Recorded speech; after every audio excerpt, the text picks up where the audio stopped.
सबसे common infections के बारे में तो जान लिया, लेकिन वायरल इन्फेक्शंस भी तो स्किन में पाए जाते हैं, तो आप हमें उसके बारे में थोड़ा बताइए। वायरल इन्फेक्शन, कोविड के वजह से सबको वायरल इन्फेक्शन की अवेयरनेस ज़्यादा हो गई है। वायरल इन्फेक्शन जो स्किन में होते हैं वो दो तरह के होते हैं। एक लिमिटेड टू स्किन, जैसे कि ह्यूमन पैपिलोमा वायरस से वॉट्स होते हैं, मॉलस्कम कंटेजियोसम होते हैं जो स्किन में मोती जैसे दाने दिखते हैं। तो ये दोनों इन्फेक्शन वैसे इन्फेक्शन है जो स्किन में ही होते हैं, उसके सिस्टमिक सिम्टम्स कोई नहीं है। पर कुछ वायरल इन्फेक्शन ऐसे होते हैं जो आपको बॉडी में होते हैं और उसके सिम्टम्स स्किन में आते हैं, जैसे कि चिकन पॉक्स हम सब जानते हैं, मीजल्स जानते हैं, मम्स जानते हैं। तो ये सब में इन्फेक्शन बॉडी को भी इन्वॉल्व करता है, दूसरे पार्ट्स को भी इन्वॉल्व करता है, और स्किन उसका एक पार्ट होती है जिसमें उसकी मैनिफेस्टेशन देखने मिलती है। मैम, वायरल इन्फेक्शंस जब होते हैं तो उनके सिम्टम्स क्या रहते हैं और वो किस वजह से होते हैं? देखिए, वायरल इन्फेक्शन के कारण वायरस होते हैं। Virus are the minutest organism, micro organism जो भी होते हैं उसमें सबसे छोटे वायरस होते हैं।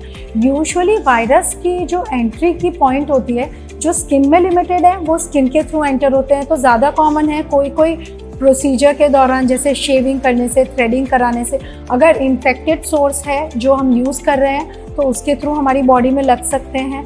अगर जो सिस्टमिक इन्फेक्शन है जैसे चिकन पॉक्स है, तो हम सब जानते हैं वो रेस्पिरेटरी स्प्रेड होता है उसका, तो वो सांस के थ्रू फैलता है। तो आपके आसपास किसी को है तो चांसेस है कि आपको हो सकते हैं। इस तरह से वायरल इन्फेक्शन यूजुअली होते हैं।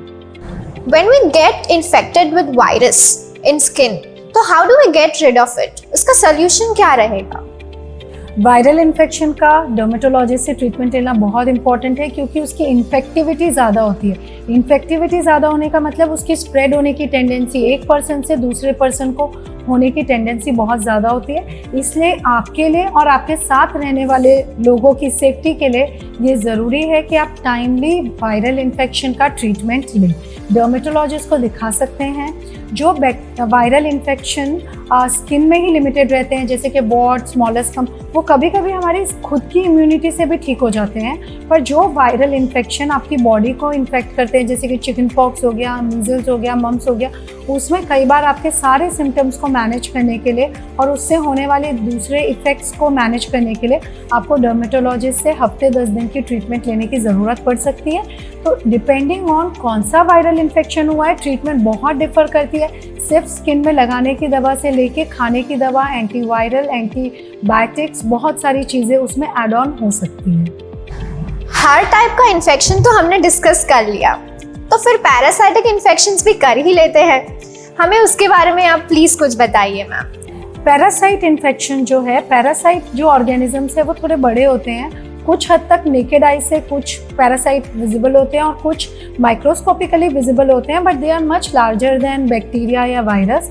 उनसे होने वाले इन्फेक्शन को यूजुअली पैरासाइटिक इन्फेक्शन बोलते हैं। सबसे कॉमन जो ह्यूमंस में होता है वो होता है पेडिक्यूलोसिस, मतलब जिनको आम भाषा में जूं बोलते हैं, और स्केबीज। ये सबसे कॉमन होने वाले पैरासाइटिक इन्फेक्शन हैं। डॉक्टर सुमन, क्या आप हमें ये बता सकते हैं कि पैरासाइटिक इन्फेक्शंस जो रहते हैं उसके सिम्टम्स क्या शो होते हैं बॉडी में? पैरासाइटिक इन्फेक्शन यूजुअली एक साथ रहने वाले लोगों को कॉमनली होते हैं। ये स्किन के सरफेस पे होते हैं ऑर्गेनिज्म, तो एक दूसरे का सामान यूज़ करने से या बहुत आसपास रहने से, साथ में सोने से एक दूसरे के थ्रू लग जाते हैं हमें। तो हम अगर कंघी यूज़ करते हैं एक दूसरे की, अगर हम कपड़े यूज़ करते हैं, तौलिए यूज़ करते हैं, तो बहुत चांसेस है कि हमें पैरासाइटिक इन्फेक्शन एक दूसरे से लग सकते हैं। स्पेशली जो स्केबीज़ है उसमें इचिंग बहुत कॉमन है, खुजली बहुत कॉमन है, स्पेशली रात को।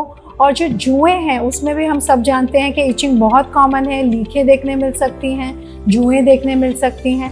ये सब होता है पैरासाइटिक इन्फेक्शन में। तो फिर पैरासाइटिक इन्फेक्शंस की ट्रीटमेंट क्या होती है?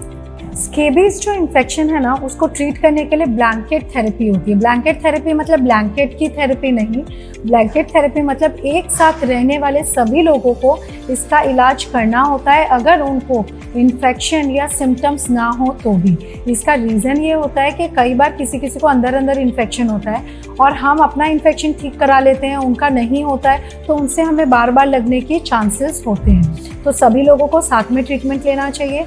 ज़्यादातर लगाने की एक दवा आती है जो गले से नीचे एक प्रॉपर वे में लगाई जाती है, फुल बॉडी में। खाने की गोली भी आती है। तो सही तरह से इलाज करने पे इन्फेक्शन क्योर हो जाता है, पर जो इचिंग है वो जाने में कभी कभी टाइम लगता है, तो हमें थोड़ा पेशेंस रखना पड़ता है और इचिंग को कंट्रोल करने के लिए डॉक्टर को 1 महीना 1.5 महीना देना पड़ता है।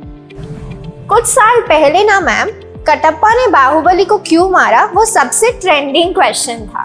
लेकिन आज का ट्रेंडिंग क्वेश्चन क्या है पता है आपको? What is the correct skin care routine? तो आप एज अ डर्मेटोलॉजिस्ट हमें ये बताइए that what is it which we have to take care in our skin and include in our skin care routine. देखिए, स्किन केयर रूटीन, एक अच्छा skin care routine में 3 main चीज़ें होती है। 3 चीज़ें होती है, क्लेंजिंग, मॉइस्चराइजिंग एंड प्रोटेक्शन। जो क्लेंजिंग होता है उसके लिए जो एजेंट आप यूज़ कर रहे हैं, मतलब जो प्रोडक्ट यूज़ कर रहे हैं, वो soap free, pH balanced, fragrance free, colour free अगर हो तो बेस्ट रहता है और आपकी स्किन के हिसाब से, मौसम के हिसाब से, लाइफस्टाइल के हिसाब से आपको उसको पिक करना होता है। मॉइस्चराइजिंग बहुत एसेंशियल है। कई लोग सोचते हैं मेरी स्किन ऑयली है, मुझे मॉइस्चराइज नहीं करना, गर्मी बहुत है, मुझे मॉइस्चराइज नहीं करना। आप सीज़न के अकॉर्डिंग, अपनी स्किन टाइप के अकॉर्डिंग, अपनी लाइफस्टाइल के अकॉर्डिंग एक अच्छा मॉइस्चराइजर सिलेक्ट करिए। अगर आपको स्टिकी मॉइस्चराइज़र नहीं पसंद है तो लाइट लोशन बेस्ड या स्प्रे बेस्ड मॉइस्चराइज़र यूज़ कर सकते हैं। अगर आपकी स्किन बहुत ड्राई रहती है तो आपको heavy cream based moisturiser use करना है। इसके सिवा प्रोटेक्शन भी बहुत इंपॉर्टेंट है, तो सन से आप अपने स्किन को प्रोटेक्ट करने के लिए सनस्क्रीन यूज़ करिए। ज़्यादातर सनस्क्रीन में आर्टिफिशियल लाइट से और पोल्यूटेंट से बचने की भी चीज़ें, इंग्रेडिएंट्स होते हैं। इसके सिवा प्रोटेक्शन में ये भी आता है कि आप अपनी स्किन को इंजरी से प्रोटेक्ट करें। ये ध्यान रखें कि आपकी स्किन में छोटी छोटी इंजरी, कट्स, छिलना, जल जाना, ये सब ना हो। उससे प्रोटेक्ट करने से भी आप अपनी स्किन को इन्फेक्शन और कई अदर स्किन प्रॉब्लम से बचा सकते हैं।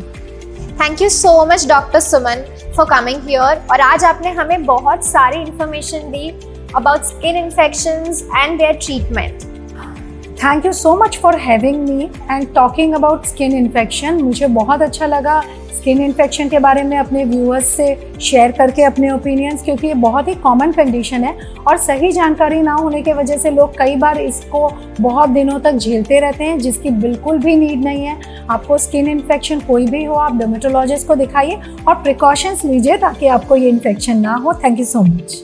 सो व्यूअर्स, आई होप आपको हमारा second episode of skin interview series अच्छा लगा हो। But I would like to tell you कि हमारे बाकी एपिसोड्स है ये सीरीज में, जिसमें हम स्किन, हेयर, लेजर जैसे कई डिफरेंट टॉपिक्स के बारे में डॉक्टर सुमन के साथ डिस्कस करते हैं। आप प्लीज वो सारे एपिसोड्स वॉच कीजिए और अगर आपको वो अच्छे लगे तो आपके फ्रेंड्स और फैमिली के साथ जरूर शेयर करना। Do like, comment and subscribe.